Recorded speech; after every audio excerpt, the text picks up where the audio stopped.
आदाब, नमस्कार। आप देख रहे हैं INN चैनल। मैं हूं शेख अहमद अली। इस न्यूज बुलेटिन में आइए नजर डालते हैं दिन भर की बड़ी खबरों पर। तेलंगाना हाईकोर्ट की जानिब से नए सेक्रेटेरिएट की तामीर के लिए राह हमवार करने के बाद रियासती हुकूमत ने 132 साल पुराने सेक्रेटेरिएट की इमारतों को मुनहदम करने का काम शुरू कर दिया है। ज़राए ने कहा है कि इस तरह यह काम किया गया कि अर्जी गुजार इन्हदामी कार्रवाई को रुकवाने के लिए सुप्रीम कोर्ट जाने से कासिर रहे। इस काम में काफ़ी राजदारी बरती गई।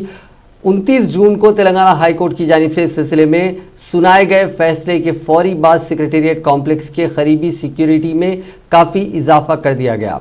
आसिफ जाही सलातीन के दौर में तामीर करदा सेक्रेटेरिएट की उन इमारतों को सैफाबाद पैलेस कहा जाता था, जो मुत्तहिदा आंध्र प्रदेश के क़याम के बाद से नज़्म व नस्क़ का मरकज़ थी।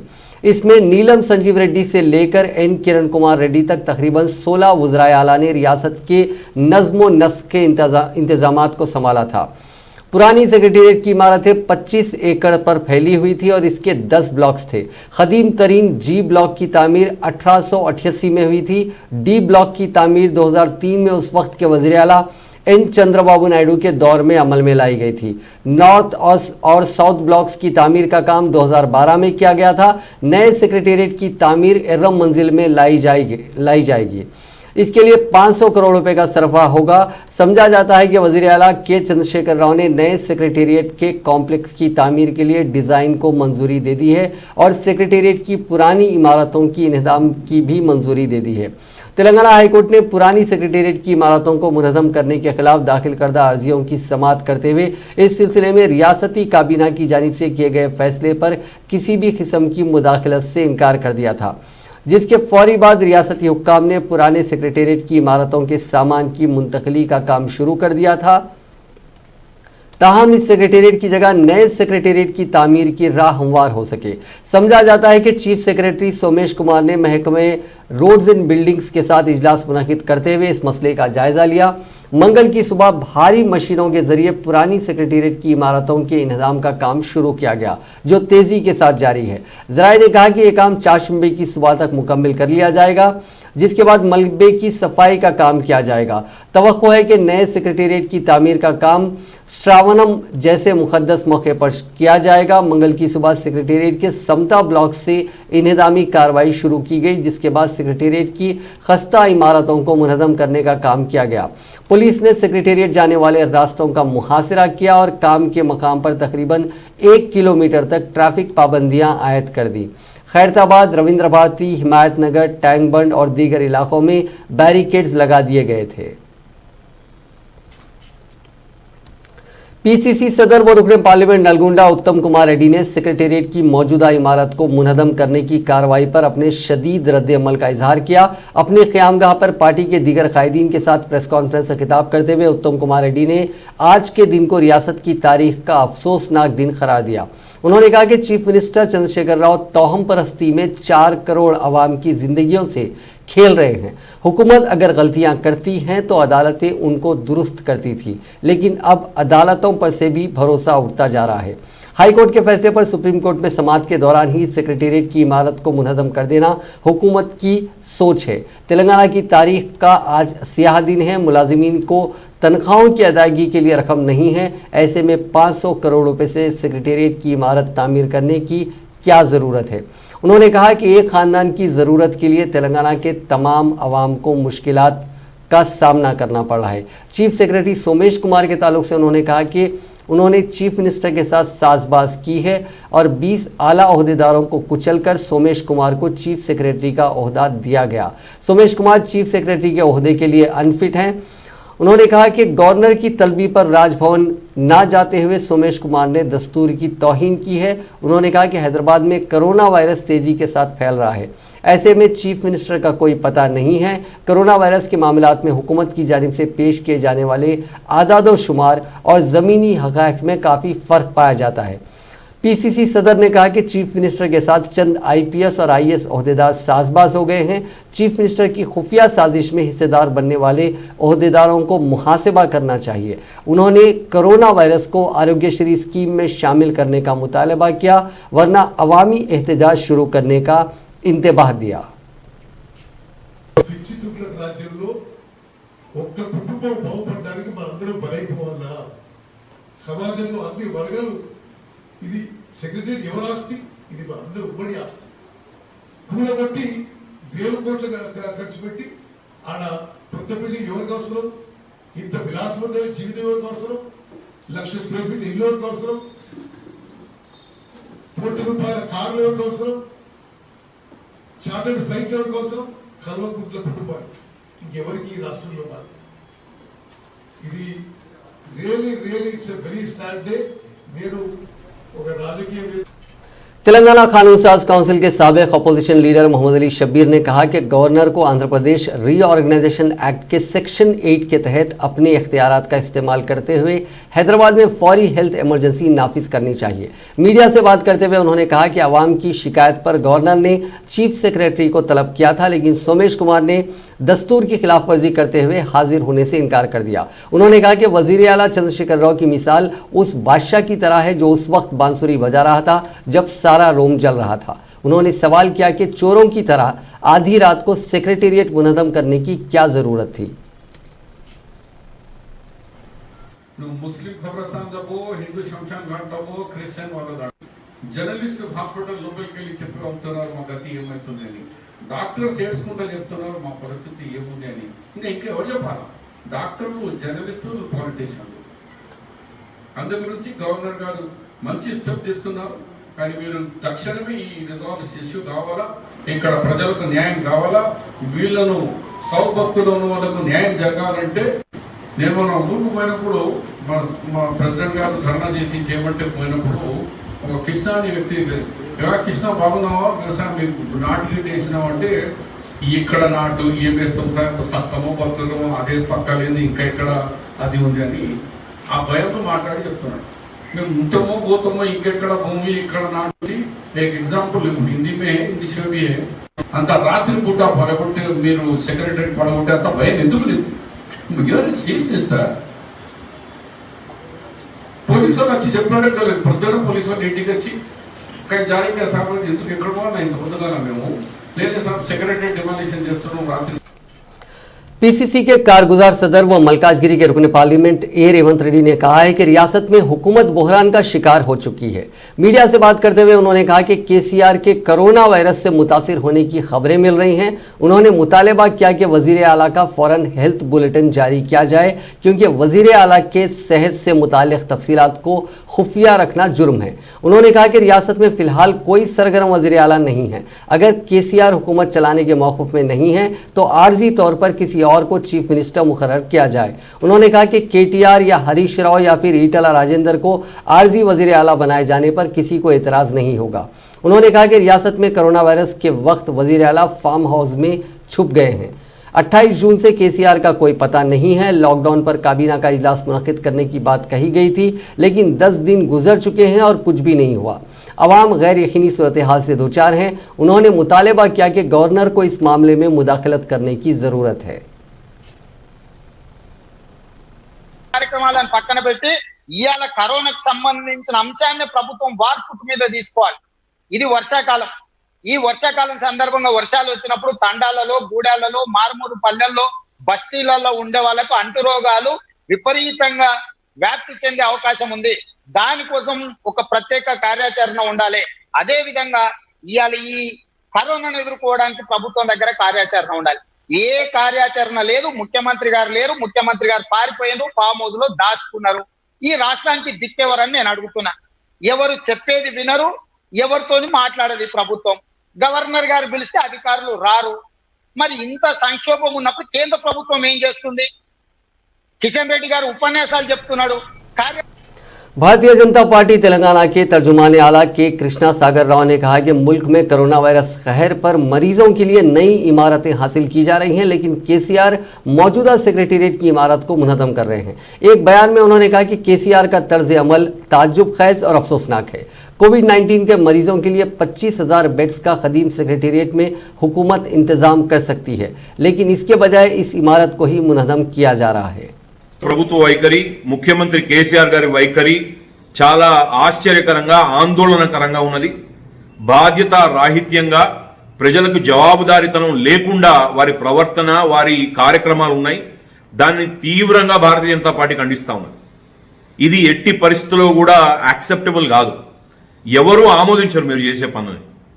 కోవిడ్-19 అనే ఒక సంక్షోభం ప్రపంచాన్ని పట్టి పీడిస్తూ ఉంటే మీకు ఉన్న బిల్డింగ్ని, అది కూడా జిహెచ్ఎంసి ఏరియాలో సెంట్రల్గా ఉన్న ఒక building, multi storeyed multi complex building, secretariat building, అది functional strong building. Telangana Telugudesam party के सदर एल रमना ने इल्जाम लगाया है कि रियासत में कोरोना वायरस पर काबू पाने में हुकूमत नाकाम हो चुकी है, जिसकी वजह से कोरोना के मुतासरीन की तादाद में मुसलसिल इजाफा होता जा रहा है। उन्होंने कहा कि कोरोना वायरस के इलाज में लापरवाही और टेस्ट न करवाने की वजह से कोरोना के मरीजों की तादाद बढ़ती जा रही है। उन्होंने इल्ज़ाम लगाया कि हुकूमत हाईकोर्ट के अहकामात को नज़रअंदाज कर रही है, जबकि चीफ मिनिस्टर अहम अवामी मसाइल पर लापरवाही से काम ले रहे हैं। उन्होंने हुकूमत तेलंगाना से मुतालबा किया कि कोरोना वायरस के इलाज के लिए मज़ीद सरकारी दवाखानों का इस्तेमाल किया जाए और मियारी तिब्बी सहूलतों को फराहम करते हुए अवाम की कीमती जानों का तहफ़्फ़ुज़ किया जाए। కేసీఆర్ చెప్పడం జరిగింది, నెదర్లాండ్స్ సంస్థతోని ఒప్పందమైందని చెప్పని. నమస్తే తెలంగాణలో టీ ఛానల్లో పెద్ద ఎత్తున ప్రచారం చేసుకున్నారు. కానీ ఆసుపత్రుల్లో ఎలాంటి కూడా ప్రతిసగరం మెరుగుపరచలేదు. వాస్తవంగా ప్రగతి భవన్నే ప్రజాస్పత్రిగా మార్చాల్సిన అవసరం ఉన్నది. ఇప్పటికైనా ముఖ్యమంత్రి కూల్చివేతను ఆపి వెంటనే కోవిడ్ బాధితులకు అందులో సౌకర్యం కల్పించండి. మీరు చేసినటువంటి కార్యక్రమాల వల్ల పూర్తిగా ప్రభుత్వ యంత్రాంగం అందులో నిమగ్నమయ్యే పరిస్థితి ఆ కూల్చివేతలో. కనుక ఇవాళ అక్కడ పర్యావరణ సమస్య కూడా ఉత్పన్నమవుతుంది. వెంటనే ఆ నిలిపివేత వేసి Covid. Communist party of India के स्टेट सेक्रेटरी चाडा वेंकट रेड्डी ने कहा है कि मुल्क में कोरोना वायरस से मुतासरीन की तादाद में इजाफे से अवाम परेशान हाल हैं। इस हंगामी हालात में वज़ीर आज़म नरेंद्र मोदी की जानिब से रियासतों को बजट जारी नहीं किया जा रहा है। ऐसे हालात में रियासती हुकूमतें परेशान हैं। उन्होंने कहा कि लॉकडाउन के बाद से गरीब आवाम का गुजर मुश्किल हो गया है और हुकूमत तेलंगाना का सरकारी और खानगी दवाखानों से कंट्रोल ख़त्म हो चुका है। खानगी दवाखानों में इलाज के नाम पर लाखों रुपए का बिल वसूल किया जा रहा है। उन्होंने हुकूमत तेलंगाना से मुतालबा किया कि कोरोना वायरस के इलाज को आरोग्यश्री में शामिल करते हुए अवाम को मुफ्त इलाज की सहूलत फराहम करे और हर गरीब ख़ानदान को 7,500 रुपये की इमदाद दी जाए। उन्होंने ऐलान किया कि अवामी मसाइल और खुसूसी बजट की इजराई का मुतालबा करते हुए CPI की जानिब से तेलंगाना में 10 जुलाई को कलेक्टर ऑफिस के सामने धरना दिया जाएगा। जिंदगी बिताने के लिए प्रॉब्लम है और वैसे ही ये कोरोना पॉजिटिव की वजह से भी लोग बहुत डरना पड़ रहा। अभी एक दिन 1500-1600 GHMC हैदराबाद कमिश्नरेट में GHMC में आ रहा। इसके लिए लोगों का डर है। ये गवर्नमेंट को पूछते हैं, KCR होश में आओ। ये पूरे जो हैदराबाद में प्राइवेट जो कारपोरेट हॉस्पिटल्स है उसको पूरे गवर्नमेंट के कंट्रोल में लो, काम करो। तुम्हारा अपना गवर्नमेंट का डॉक्टर सुल्तानिया, उनको जो है सो तोमू आस्पत्रि में जेन होगा तो एक दिन के लिए 1,15,000 रुपये बिल डाले। ये ठीक नहीं है। इसके लिए खंडन करते हुए आप कंट्रोल करो। वैसे ही ये कोरोना पॉजिटिव को आरोग्यश्री में शामिल करो। वैसे लोगों को फ्री ट्रीटमेंट दो, नहीं है तो लोग मर जाएंगे। और वैसे ही ये कोरोना ये टाइम पे अब जो सो लोगों के लिए नरेंद्र मोदी 5 किलो देते बोले चावल, नहीं 5 किलो नहीं, और 5 किलो मिला। आज अपोजिशन पार्टीज ने यह इल्जाम लगाया कि गवर्नर डॉक्टर तमिलिसाई सौंदरराजन के तलब करने पर चीफ सेक्रेटरी सोमेश कुमार और दीगर ओहदेदारों ने राजभवन आने से इनकार कर दिया। लेकिन आज रात राजभवन की जानिब से एक वीडियो और फोटोग्राफ्स मीडिया से शेयर किए गए, जिसमें यह देखा गया कि chief secretary Somesh Kumar, medical health and family welfare department की चीफ सेक्रेटरी ए शांति कुमारी ने राजभवन पहुंचकर गवर्नर से मुलाकात की। जराये के मुताबिक इन दोनों ओहदेदारों ने गवर्नर को रियासत में कोरोना वायरस की सूरत हाल से वाकिफ करवाया।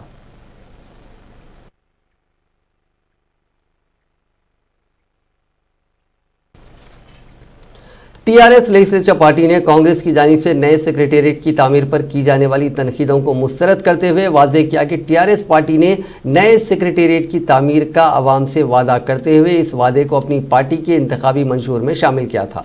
इंतखाबी मंशूर के मुताबिक नए सेक्रेटेरिएट की तामीर अमल में लाई जा रही है। असेंबली के मीडिया पॉइंट पर बात करते हुए रियासती वुज़रा Jagadish Reddy, T Srinivas Yadav, government whip P Rajeshwar Reddy, रुकने पार्लियामेंट टी रामुलु, अरकान मुखन्ना एन श्रीनिवास रेड्डी, जी किशोर ने कहा कि प्रगति भवन की तामीर पर भी कांग्रेस के यही कायदीन ने काफ़ी रुकावटें हायल की थी, लेकिन हुकूमत ने प्रगति भवन को तामीर करके दिखाया और अब हाई कोर्ट में सेक्रेटेरिएट की तामीर को रोकने में नाकामी के बाद कांग्रेस के कायदीन बिलखुसूस पीसीसी सदर उत्तम कुमार रेड्डी हुकूमत और चीफ मिनिस्टर पर गैर ज़रूरी इल्ज़ामात आयद कर रहे हैं।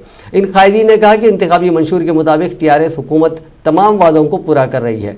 सेक्रेटेरिएट की इमारत भी इंतखाबी वादों में एक वादा है। उन कायदीन ने कहा कि कांग्रेस कायदीन के अख्तियार करदा रवैये से ऐसा महसूस होता है कि उन्हें तेलंगाना की तरक्की से कोई दिलचस्पी नहीं है और तेलंगाना दोबारा आंध्र प्रदेश में जम भी कर दिया जाता है तो उन्हें कोई परवाह नहीं, क्योंकि 2 मरतबा इख्तिदार से महरूमी के बाद कांग्रेस के कायदीन बोखलाहट का शिकार हैं।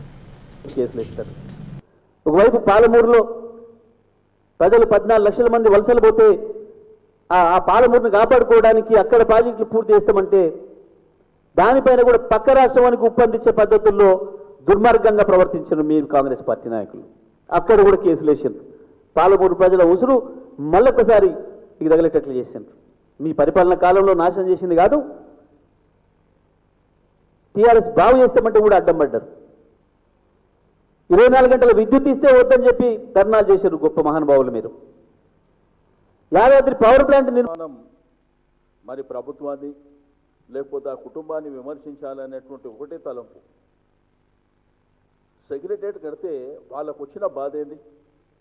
ఈరోజు కేంద్రంలో పార్లమెంట్ కడుతున్నారు అంటే పార్లమెంట్ బాగలేదని కడుతుర్రా? ఈ దేశంలో అనేకమైనటువంటి అసెంబ్లీలు కట్టిండ్రు. ఈరోజు ధనిక రాష్ట్రమైనటువంటి తెలంగాణ రాష్ట్రం ఈ దేశానికే ఒక బ్రహ్మాండమైనటువంటి సెక్రటేరియట్ ఉండాలి, ఒక పవిత్రమైనటువంటి సెక్రటేరియట్ ఉండాలనేటువంటి ఉద్దేశంతో అది ఆన్ ఆఫ్ సడన్ ఇప్పుడు అనుకోని కడుతుందా? 2018 ఎన్నికల ముందే కదా దానికి శ్రీకారం చుట్టింది. రెండోది చట్టాలంటే కూడా గౌరవం లేదు, కోర్టే కదా డైరెక్షన్ ఇచ్చింది. ఈరోజు సెక్షన్ 8 గురించి మాట్లాడేంత. अब बात करते हैं कोरोना वायरस की। दुनिया में कोरोना वायरस से अब तक 1,17,91,364 अफराद मुतासिर हो चुके हैं। इनमें से 67,77,378 लोग ठीक हो चुके हैं। वहीं 5,41,939 की मौत हो चुकी है। इसी बीच यूनाइटेड अरब एमिरेट्स यूएई ने बैरूनी सयाहों को आने की मंजूरी दे दी है। हालांकि यूएई में आने वालों को कोरोना से बचाव के कुछ रूल्स पर अमल करना होगा। यहां पहुंचने पर उनकी पूरी जांच की जाएगी। सयाहों को कहीं आने जाने से पहले फेस मास्क लगाना जरूरी होगा और सैनिटाइजर अपने साथ रखना होगा। यहां मार्च में इन्फेक्शन के मामले बढ़ने पर बैरूनी सयाहों के आने पर रोक लगाई गई थी। दूसरी जानिब ईरान में घर से बाहर निकलने पर फेस मास्क लगाना ज़रूरी कर दिया गया है। नए कवायद के मुताबिक कोरोना से बचाव के गाइडलाइंस पर अमल करने और मास्क लगाने पर ही लोगों को सरकारी खिदमत मिल सकेंगी। प्राइवेट और सरकारी मुलाजिमीन के लिए भी इस पर अमल करना ज़रूरी होगा। हिंदुस्तान में कोरोना वायरस के यौमिया केसेस 2 दिन तक 24,000 से ज़्यादा रहने के बाद गुज़िश्ता 24 घंटों के दौरान इसमें किसी हद तक कमी वाक़ हुई है, लेकिन इस अरसे में 467 अफराद की हलाकत से अमवात की मजमूई तादाद 20,000 से मुतजाविज़ कर गई। मंगल को मरकज़ी वजारत सेहत और ख़ानदानी बहबूद की तरफ से जारी आदाद शुमार के मुताबिक गुज़िश्ता 24 घंटों के दौरान मुल्क भर में कोरोना वायरस के 22,252 नए केसेस रिपोर्ट हुए, जो गुज़िश्ता हफ्ते के बाद से सबसे कम है। आज मिलने वाले केसेस से मुतासिर अफराद की मजमूई तादाद 7,19,665 हो गई है। हफ्ते के रोज़ 22,771 नए केसेस दर्ज हुए। इतवार को 24,850 और पीर को 24,248 केसेस थे। गुज़िश्ता 24 घंटों के दौरान कोरोना वायरस की जद में आने से 467 अफराद की मौत के साथ ही हलाक शुदगान की तादाद बढ़कर 20,160 हो गई और इसी अरसे के दौरान 15,515 मरीज सेहतमंद हुए हैं। अब तक मुल्क में मजमूई तौर पर 4,00,000 39,948 अफराद इस वबा से शिफायाब हुए हैं। इस वक्त मुल्क में कोरोना वायरस के 2,59,557 एक्टिव केसेस हैं। तेलंगाना में आज कोरोना वायरस से मुतासरीन का आंकड़ा 27,000 के पार हो गया। रियासत में कोरोना वायरस से आज शाम 5 बजे तक 7 अफराद की मौत हो गई है, जबकि 1,879 नए केसेस दर्ज हुए हैं। इस इजाफे के साथ रियासत में अब तक इस मोजी वायरस से मरने वालों की तादाद 313 हो गई, जबकि मुतासरीन की मजमूई तादाद 27,612 तक पहुंच गई है। Director of public health and family welfare की जानिब से जारी मीडिया बुलेटिन के मुताबिक आज दर्ज हुए 1,879 केसेस में ग्रेटर हैदराबाद से 1,422 केसेस, रंगारेड्डी जिले से 1,776 और मेडचल जिले से 94 केसेस शामिल हैं। अब तक 16,287 अफराद को ठीक होने पर डिस्चार्ज किया गया। इनमें आज डिस्चार्ज होने वाले 1,506 अफराद भी शामिल हैं। रियासत में फिलहाल 11,287 एक्टिव केसेस हैं। आज जुमला 6,220 सैंपल्स टेस्ट किए गए, जबकि मजमूई तौर पर रियासत में अब तक 1,28,438 सैंपल्स की जांच की गई है। डायरेक्टर ने मजीद बताया कि रियासत के सरकारी हॉस्पिटल्स में जुमला 17,081 कोविड बेड्स तैयार हैं, जिनमें 11,928 isolation bed, 3,537 oxygen bed, 1,145 ICU beds और 471 वेंटिलेटर बेड शामिल हैं। फिलहाल सिर्फ 7.8% पर ही मरीज भर्ती हैं, यानी 92.2% बेड्स अभी भी खाली हैं। उन्होंने मजीद बताया कि गांधी हॉस्पिटल को centre of excellence for Covid care के तौर पर रिकग्नाइज किया गया है, जहां सिर्फ सीरियस केसेस को दाखिल किया जा रहा है। दीगर हॉस्पिटल्स जहां मुश्तबा और वाज़े अलामात वाले मरीजों को रखा जा रहा है, उनमें district hospital Kingkoti, government chest hospital और sir Ronald Ross institute of tropical medicine यानी फीवर हॉस्पिटल शामिल हैं। इसके अलावा बिना अलामात या फिर मामूली सिम्टम्स वाले मरीजों को nature cure hospital, government Nizamia hospital, government Ayurveda hospital और गवर्नमेंट होम्योपैथी हॉस्पिटल में भर्ती किया जा रहा है। गांधी हॉस्पिटल में फिलहाल 130 पेशेंट्स आईसीयू में हैं, 356 ऑक्सीजन पर, 35 सीपीएपी पर हैं और 219 मरीज जनरल वार्ड्स में भर्ती हैं। मजमूई तौर पर 740 मरीज गांधी हॉस्पिटल में भर्ती हैं और यहां 1150 बेड्स अभी भी खाली हैं। हैदराबाद के कोठी में वाक़ डायरेक्टरेट ऑफ मेडिकल एजुकेशन के करीब कॉन्ट्रैक्ट नर्सेस ने आज भी एहतजाज किया। इन नर्सेस ने अपने मुतालिबे की हिमायत में नारेबाजी की। इस मौके पर मीडिया से बात करते हुए उन नर्सेस ने कहा कि कोविड-19 के इलाज के लिए माहिदे के मुताबिक नर्सेस की तकर्रूरी की गई थी, ताहम मुलाजिमत के लिए गांधी हॉस्पिटल जाने पर सुपरिंटेंडेंट ने उनकी खिदमत आउटसोर्सिंग के लिए हासिल करने का दावा किया। उन्होंने मुतालिबा किया कि नोटिफिकेशन के मुताबिक किए गए माहिदे के लिहाज से उनकी खिदमत हासिल की जाए। उन्होंने मुलाजिमत की तमानियत देने का मुतालबा करते हुए कहा कि नोटिफिकेशन में आउटसोर्सिंग का लफ्ज़ कहीं भी नहीं है। उन्होंने कहा कि जब इस सिलसिले में अर्जी दाखिल की गई तो अस्पताल से उनको एक पैगाम मिला कि उनका इंतखाब उस अस्पताल के लिए किया गया है, ताहम इसमें भी कॉन्ट्रैक्ट की बुनियाद पर तकर्रूरी का कोई जिक्र नहीं था। हैदराबाद के निज़ाम इंस्टीट्यूट ऑफ मेडिकल साइंसेज यानी निम्स में कोरोना की रोकथाम के लिए तैयार किए गए देसी टीके यानी वैक्सीन के इंसानों पर तजुर्बे का आगाज हो गया। रोज़ बरोज़ कोरोना के मामलात में इजाफे पर अवाम में तशवीश पाई जाती है। इसके पेश नज़र भारत बायोटेक की जानिब से कोरोना टीके की तैयारी का काम किया गया है। इस टीके को कोवैक्सीन नाम दिया गया है। इस टीके पर तमाम की नज़र है। इसका इंसानों पर तजुर्बा कामयाब होता है तो ये टीका इस मोजी मर्ज की रोकथाम के लिए काफ़ी सूदमंद साबित हो सकेगा। निम्स में आज सेहतमंद अफराद का रजिस्ट्रेशन इस टीके के तजुर्बे के लिए शुरू किया गया। इस रजिस्ट्रेशन के बाद उन अफराद के खून के नमूने हासिल किए गए। इन नमूनों की मुख्तलिफ अंदाज में जाँच की जाएगी और उसके नतायज की बुनियाद पर मुंतखब अफराद को इस देसी टीके का पहला डोज दिया जाएगा। निम्स के डायरेक्टर मनोहर ने कहा कि इस टीके के तजुर्बे के हिस्से के तौर पर एक शख्स को 3 डोज दिए जाएंगे। पहला डोज देने के बाद उन अफराद की सेहत पर 2 दिन अस्पताल में ही नजर रखी जाएगी। बाद 14 दिन बाद दूसरा डोज दिया जाएगा। मनोहर ने कहा कि F1 और F2 के तहत ये तजुर्बे किए जाएंगे। Indian council of medical research की जानिब से इंसानों पर इस देसी साख्ता दवा के तजुर्बे के लिए हैदराबाद के मशहूर निम्स का इंतखाब किया गया, जबकि पड़ोसी रियासत आंध्र प्रदेश के किंग जॉर्ज हॉस्पिटल की भी निशानदेही की गई है। भारत बायोटेक इंटरनेशनल कंपनी के साथ ICMR ने इस टीके के इंसानों पर तजुर्बे के सिलसिले में इश्तिराक किया है। यह पहली देसी साख्ता दवा होगी जिसको हिंदुस्तान में तैयार किया गया है। दोनों तेलुगु रियासतों के बशमुल मुल्क के 12 सरकर्दा अस्पतालों में इस टीके के इंसानों पर तजुर्बे किए जाएंगे। तेलंगाना हाईकोर्ट ने कॉरपोरेट हॉस्पिटल्स की जानिब से कोरोना वायरस के मरीजों को लूटने के वाकयात का सख्त नोट लेते हुए हैदराबाद के कई हॉस्पिटल्स को नोटिस जारी की है।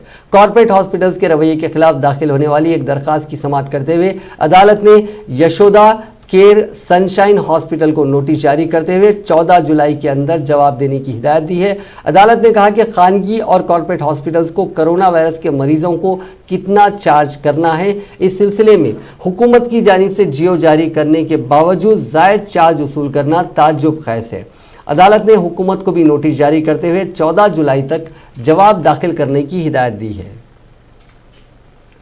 तेलंगाना में रोज बरोज कोरोना के मामलात में इजाफे के पेश नज़र गवर्नर तमिलिसाई सौंदरराजन ने प्राइवेट हॉस्पिटलों के नुमाइंदों के साथ इजलास मुनक्किद किया।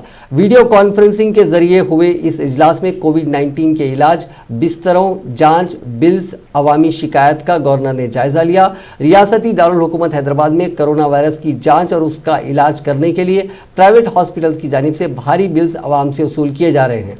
कई प्राइवेट हॉस्पिटल्स में कोरोना के मरीजों को दाखिल करने से भी इनकार की शिकायत मिल रही हैं।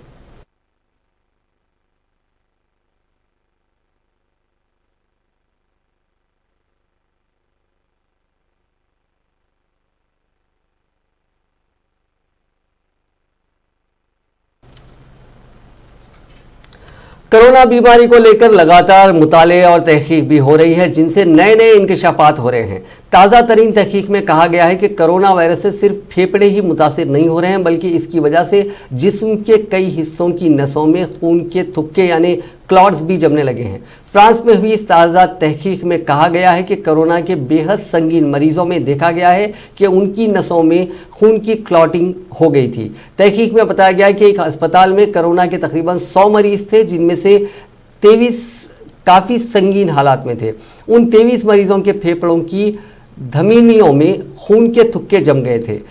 मुताले में यह भी कहा गया कि कोरोना मरीज के प्लेटलेट्स भी कम होने लगते हैं। प्लेटलेट्स काउंट का कम होना भी कोरोना वायरस की अलामत है। फेफड़ों से इन्फेक्शन आगे बढ़ने पर यह जिस्म के दीगर हिस्सों पर हमला करता है और जिस्म के दीगर हिस्सों की नसों में खून जमने लगता है। इन थुक्कों का फेफड़े, दिल और दिमाग पर असर होता है, जिसकी वजह से स्ट्रोक जैसी बीमारियों का खतरा बढ़ जाता है। काबिल जिक्र है कि खून के थुक्के बनने को लेकर ज़्यादातर डाटा चीन के मरीजों से इकट्ठा किया गया है। हैदराबाद के चिक्कड़पल्ली से ताल्लुक़ रखने वाली एक 94 साला बुजुर्ग खातून ने यह साबित कर दिया है कि 70 साल से ज़ायद उम्र के अफराद जो कोरोना वायरस से मुतासिर होते हैं वो सभी मर नहीं जाते।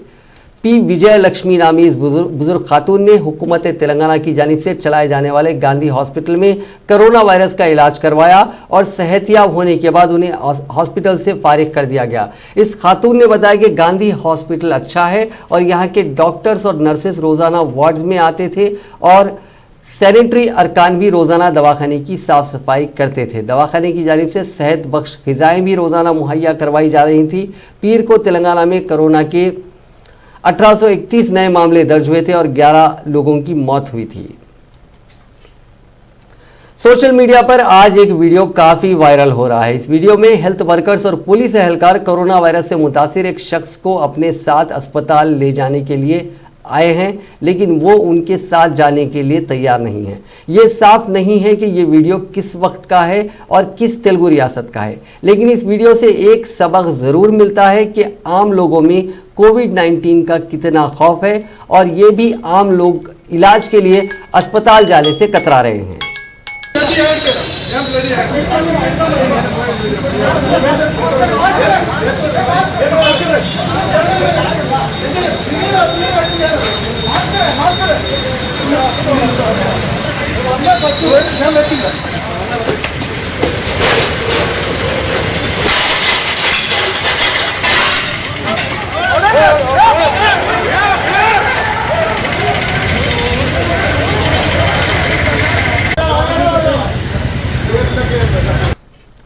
इस वीडियो के साथ कुछ लोग टैग भी कर रहे हैं कि कोविड-19 के मरीज को पकड़ना मुश्किल ही नहीं नामुमकिन है।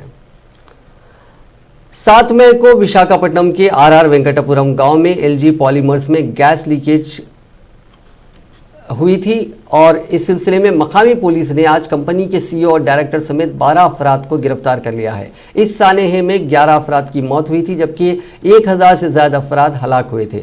इसकी जांच के लिए आंध्र प्रदेश के वजीर आला जगन मोहन रेड्डी ने एक आला सतही कमेटी तश्कील दी थी जिसने अपनी रिपोर्ट वजीर आला को सौंप दी है।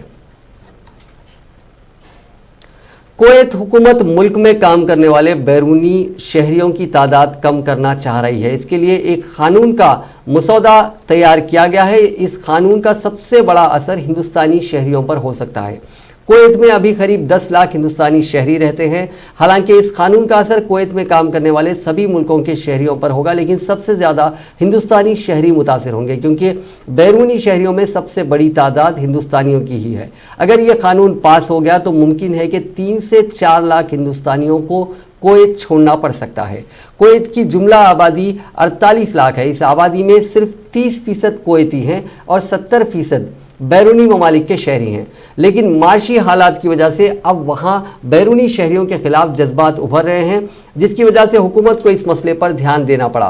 कुवैत हुकूमत ने निशाना रखा है कि आबादी में बैरूनी शहरियों की तादाद को 70% से कम करके 30% पर लाना है। मीडिया में आई खबरों के मुताबिक मुजवजा कानून में मुल्क की आबादी में हिंदुस्तानियों की तादाद घटाकर आबादी का 15% करने की बात की गई है। अगर ये कानून लागू हो गया तो सिर्फ लगभग 7 लाख हिंदुस्तानियों को ही कुवैत में रहने की इजाज़त मिल पाएगी और कम से कम 3 से 4 लाख हिंदुस्तानियों को कुवैत छोड़ना पड़ेगा। मकामी मीडिया में कहा जा रहा है कि करीब 8 लाख हिंदुस्तानियों को मुल्क छोड़ना पड़ सकता है। इस कानून को अभी तक कुवैती पार्लियामेंट की 2 अहम कमेटीज़ ने मंजूरी दे दी है। अब एक और कमेटी से मंजूरी मिलना बाकी है। नाजरीन, इस न्यूज़ बुलेटिन में बस इतना ही। देखते रहिए INN चैनल।